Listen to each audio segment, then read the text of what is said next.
pleasant good evening and welcome to SAT TV News. I'm your presenter, Nisha Charles. Thank you for joining us. Among the major developments, Massac school student recognized at Czech Hall River unveiling. EU ambassador departs region after 4.5 years. Spain budget to impose further austerity measures.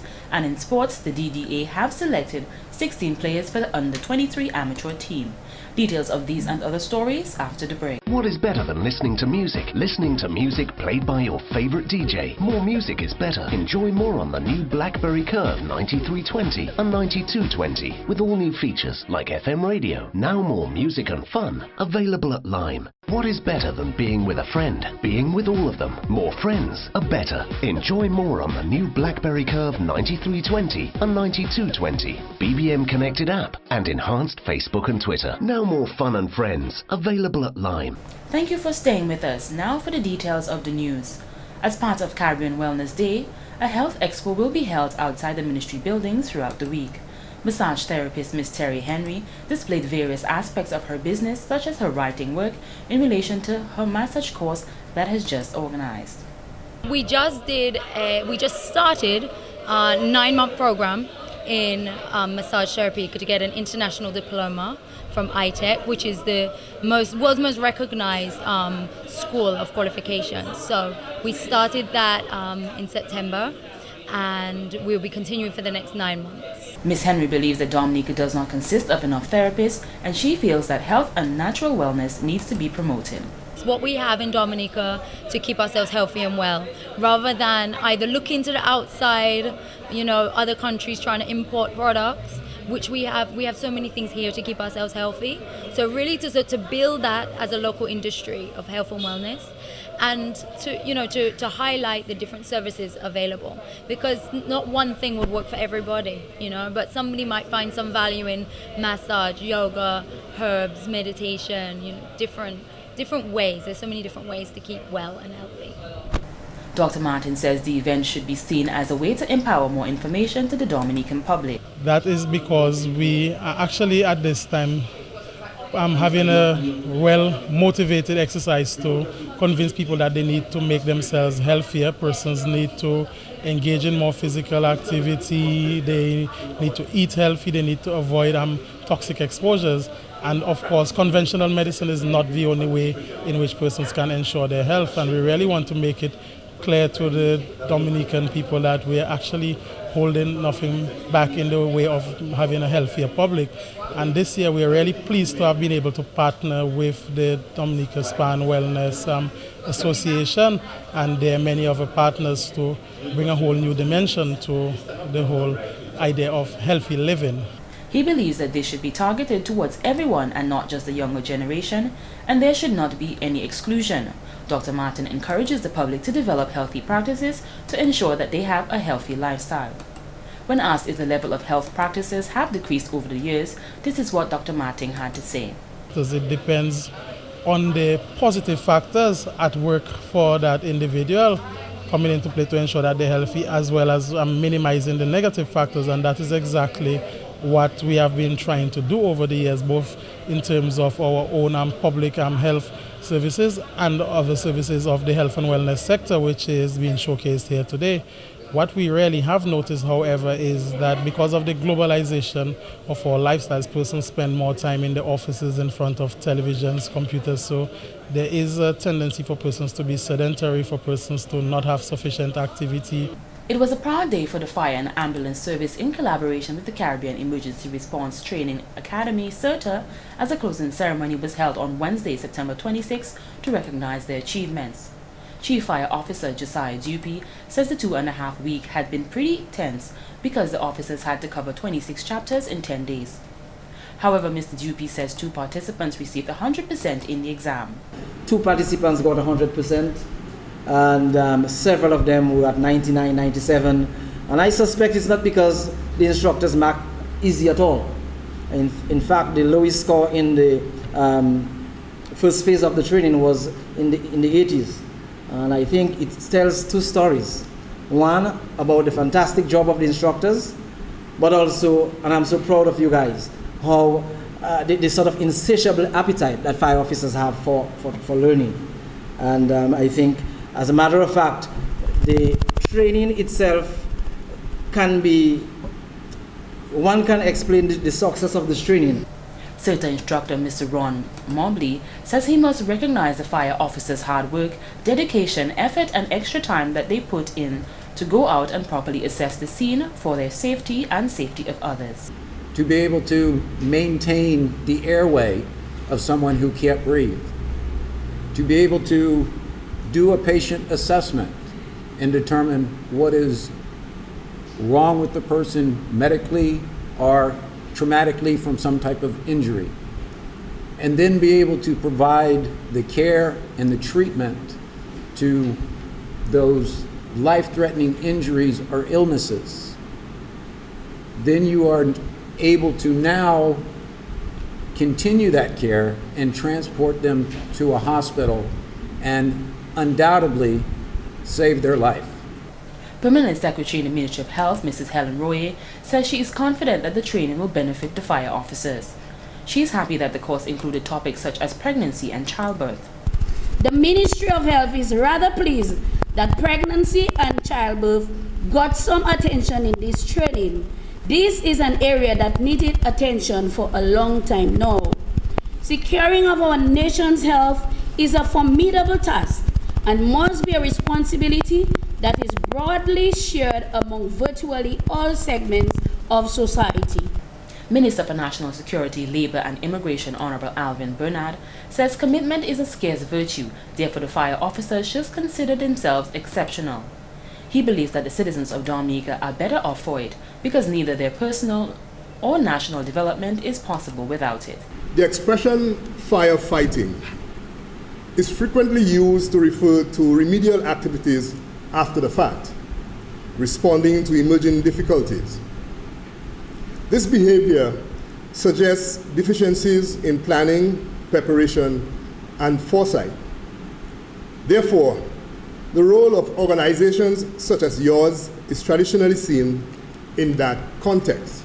In entertainment, 19-year-old Shanice Langford is the winner of this year's Youth Division Shout Out Violence Song Competition. The Arak House of Culture was packed on Wednesday, September 26, as they awaited the performances. The government of Dominica takes the issue of violence very seriously, and that is why they instituted a cabinet subcommittee to go around the country to look at antisocial behavior, crime and violence. Honorable Kelvin Daru, who represents the Prime Minister, says all this is in an effort to ensure we can become a more tolerable society. Because too many times we may be quick to solve our problems and our differences by the use of a gun, knife, or even a spat. But we all have the responsibility to ensure that we think and we take responsibility for our actions. There is no need in society for us to engage in any behavior that will lead to our detriment. And it is programs like these and organizations like the Youth Development Division who go beyond the call of duty to ensure that our young men and women can promote all of this energy in a positive way. One of SAT's very own Marvin Messiah Gervais of Scott's Head emerged first runner-up in the competition. Although he felt like number one, he's happy that Shanice came out as the winner. Last night, what I realized majority of the people performing, their problem was projection. You know, like you would hear a lot of people on stage singing who was doing their little rap, but you would not catch some of the words. So last night, what I actually did, I tried my best so that, you know, the judges and everyone in the crowd could actually hear what I was saying to get the point across. So during the performance, you'll see there are times where I actually told the band, you know, go low, go low. When I told them to go low, the instruments would go down, so that would give me a chance to get that word out. Since rap music is what most people his age group listen to, he wanted to use that as a way to get the positive message across. You can find his song on YouTube by typing in "Violence Gotta Go" and hear him sing. Here is a clip from last night's performance. See, now we got a gun like a motorist nowadays. Yeah, you gotta run, show finesse. A lot of them thinking that they on the butt. Think about the incident of crazy coconuts. A lot of y'all gotta listen. Criminals only end up in the prison. Think about it all, you were nothing but a villain. And you can stop it all, cause the God you're forgiven. And I'ma get it out, cause I know I'm on a mission. Call me Martin Luther King, I got a vision. I'm in a position, people ain't kidding. Yeah, we gotta shut it out and I'ma be the reason. This is what y'all really wanna know.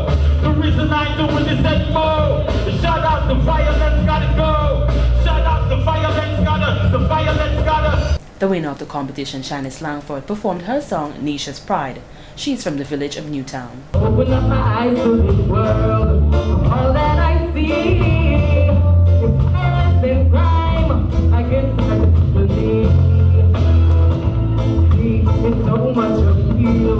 It's just like a dream. But the danger and pain is all that's really real. They kill another brother. They kill another sister. They kill another brother. Now you cry some mother. They kill another brother. They kill another sister. They kill another brother. Now you cry some mother. Got this vision. I see it in my mind. Wishing one day violence will stop in this time. Why can't we add up strength and live as one? Family and friends, let's have some fun. They kill another brother. They kill another sister. They kill another brother. Now you cry for mother. They kill another brother. They kill another sister. One of the other performers on that night was True Shatter out of Capuchin with a song called Me Tired. I got a big damn thing, running about the youth, one showing them future. Me tired for yes enough man, jump out the school, me turn gangster. Me want spread this message across the nation. Juvenile, go to school, yeah, taking your education. Now make gangster life become part of your occupation. No, negative will be put it up. Me say, yeah, put it up. I'm positively stay strong. Other performers were by Keishon Flora of Castle Bruce, Curtly Christopher of Fonkelay, and Sergil Stevens of Grand Fort.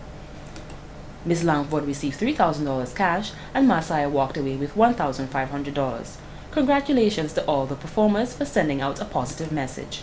In more news, it was a day of honor for Massac residents as a plaque was unveiled in the Massac Primary School, as well as a library being named after Shania Edwards for coming out first in the OACS Courts reading competition. In addition, the unveiling of the Check Hall River, the only river in Dominica that is protected by the Constitution, took place. In regards to Shania, many parents were present to show their support and gratitude. Unveil the plaque for Shania Edwards. As I have mentioned previously, the winner of 2011 OACS Courts DBS Reading Competition winner, Shania Edwards. There's one person who would love to be here, that's Mr. Felix Henderson of DBS. But Felix is out of the island for a few days, and he told me to congratulate you, Massac Canefield School and Pioneer School, for this activity today. Okay, so we'll have the unveiling of this plaque.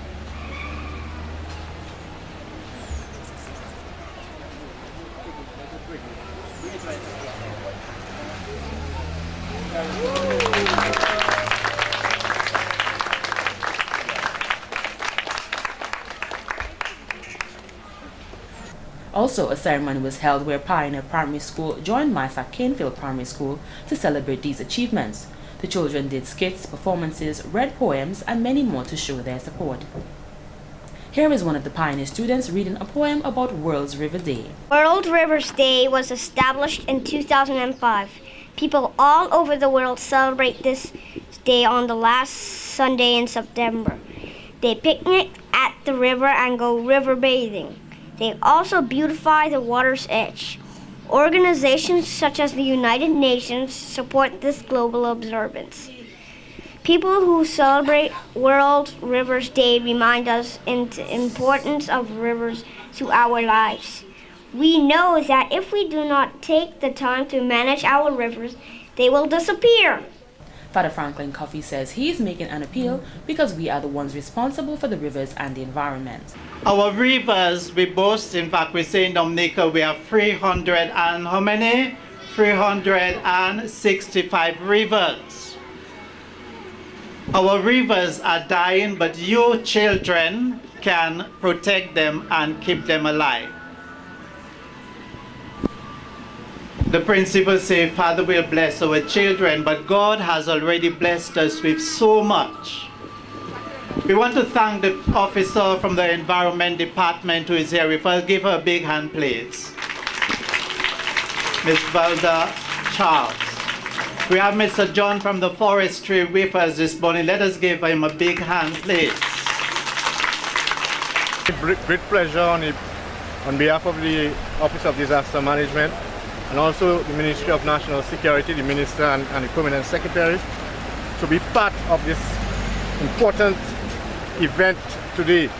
I heard the children speak of the river being their future, and trust me, when you see adults messing with your river, ask them politely, you're messing with my future. Do not pollute, do not contaminate.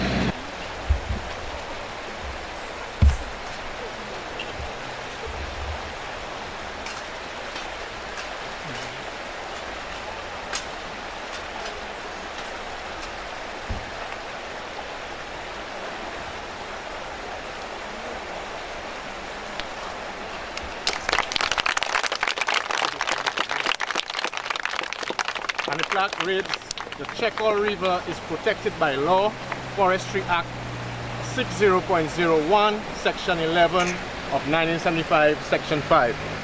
In more news, one top official is saying that the relocation of the main Roseau bus stop is working for the city. This is despite cries of many bus drivers who complain that the relocation to the area near the EC Lopac Bridge in front of Pitzer Place and River Street was a bad move. His Lordship Mayor of Roseau, Cecil Joseph, said since the bus stop was relocated in an effort to reduce the traffic congestion, the flow of traffic in Roseau has been moving smoothly despite what critics are saying. It is a successful story. Successful story why?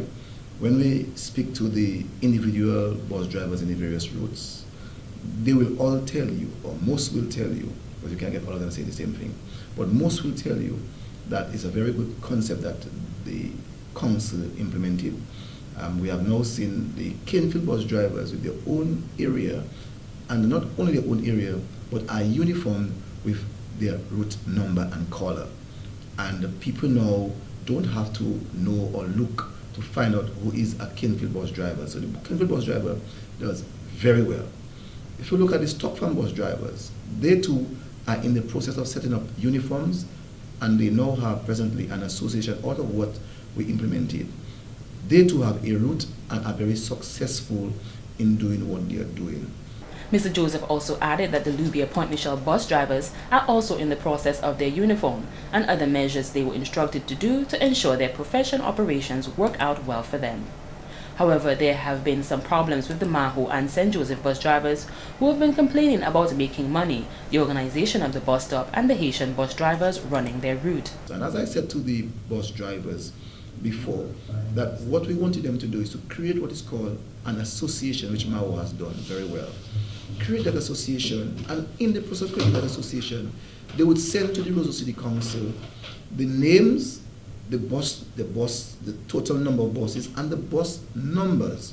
So what that would have done, it would have assisted us now to determine the number of buses on the route, and by so give every bus driver or give every bus a number and a route number, which would now remove this problem that which is now existing with the Haitian bus drivers. So the Haitian bus drivers would have been forced themselves to be part of the association.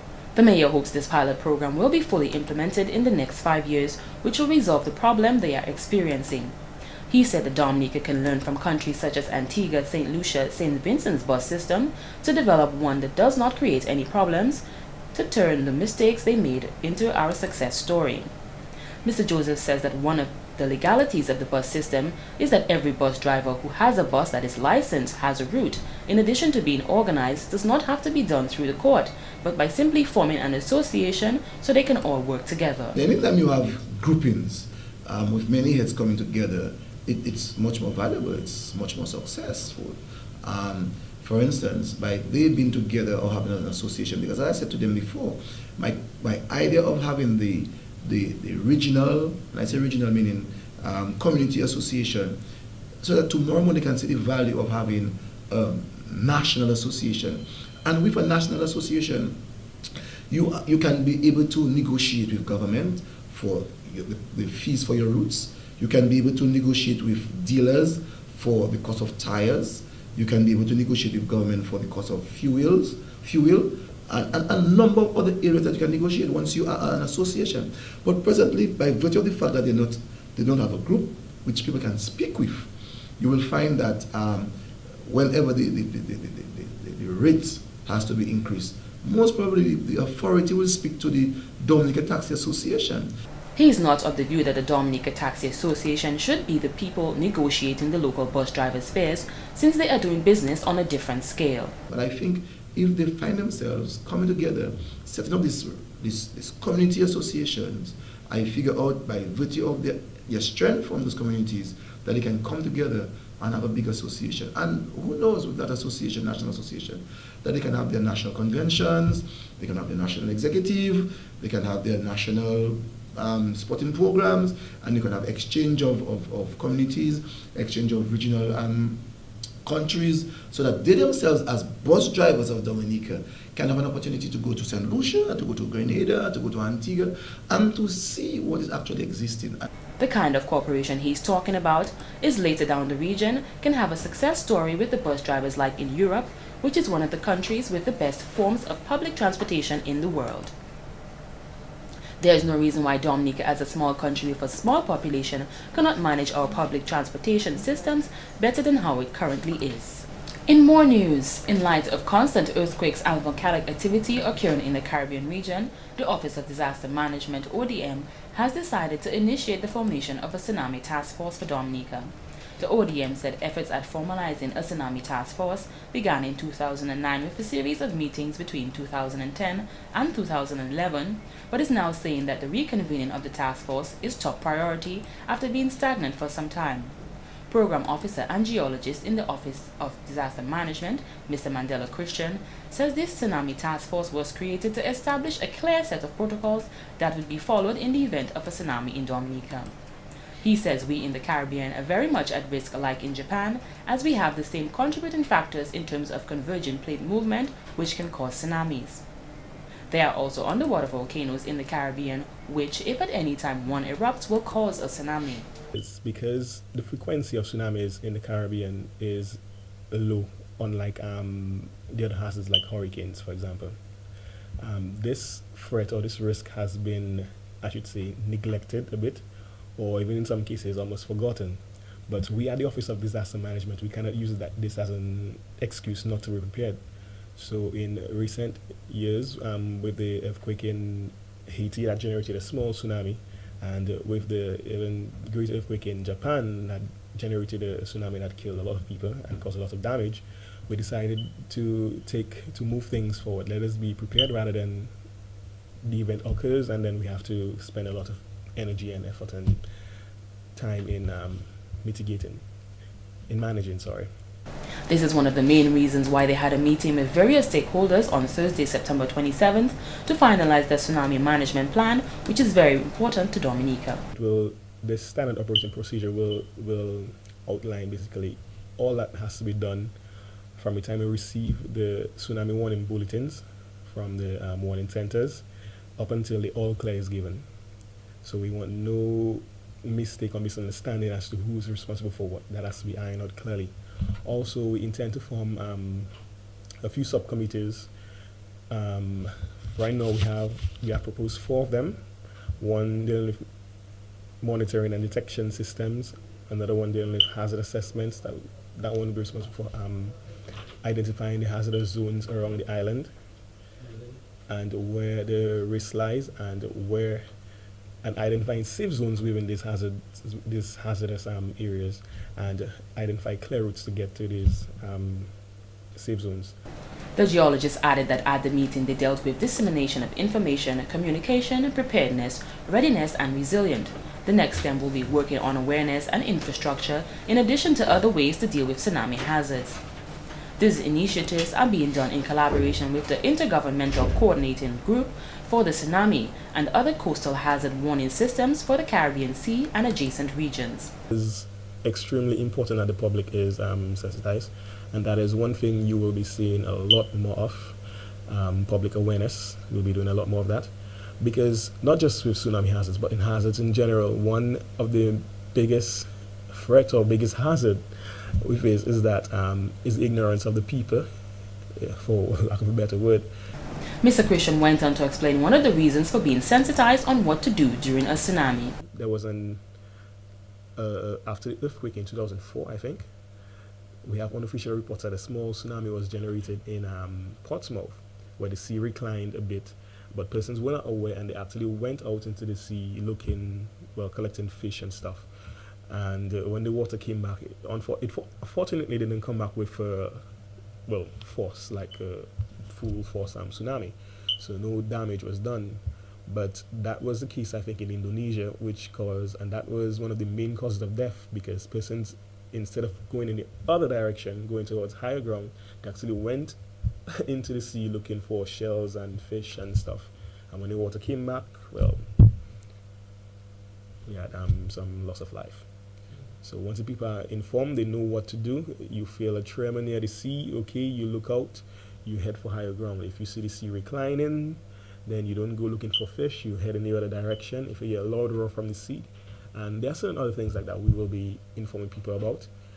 The ODM will also form and commission the Tsunami Task Force subcommittees and schedule a separate meeting to plan for Carib Wave 2013 simulation exercise carried for March 20th, 2013. They also believe that through synchronized and coordinated efforts and use of available resources to prepare and build resilience, tsunami threats to the region can be effectively managed and mitigated against. In more local news, retailers of arts and craft in Dominica are upset over the locally produced items that are being bought by tourists. A meeting was held with the Dominica Arts and Craft Producers Association, DACPA, and craftspersons to look at the way forward for the manufacturing of these goods in Dominica. Mr. Linton Guthrie, from the Dominica Manufacturers Association, says that the craft industry is a vital element to Dominica's manufacturing sector, which is linked to our tourism product. It means, therefore, that there is a window of opportunity for your locally made quality crafts by craftsmen and craftswomen who are looking to make a livelihood out of the business. However, ladies and gentlemen, time is a premium, and as such, you have to start now. The presence of Mr. Douglas representing the minister is an endorsement of our government to the fact that the industry is a critical component of our manufacturing sector that add value to the island's tourism products. He says the crafters' duty now is to get organized and mobilize members to develop a business strategy. He says they need to ask questions like, what do they want to sell? What customers do they want? So what I'm saying here, you can make many things, all sorts of things, but you need to identify which products and markets is the best potential for growth. 6, which products and market will need the most investment?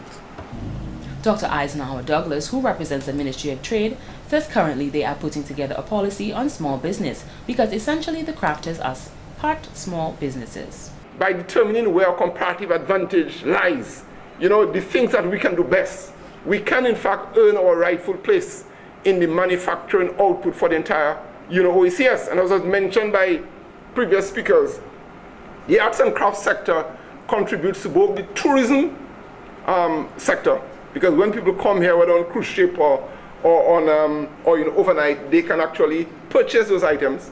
So that is one end. It links into tourism, and it also links into industry. So you can export it to some of the rest of CARICOM and even further afield.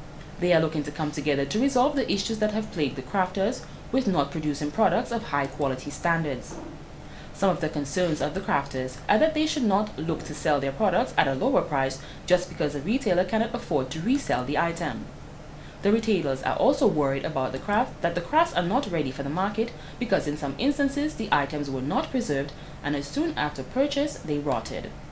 Open discussions were held to come to a decision on the way forward for the crafters and the manufacturing sectors in Dominica.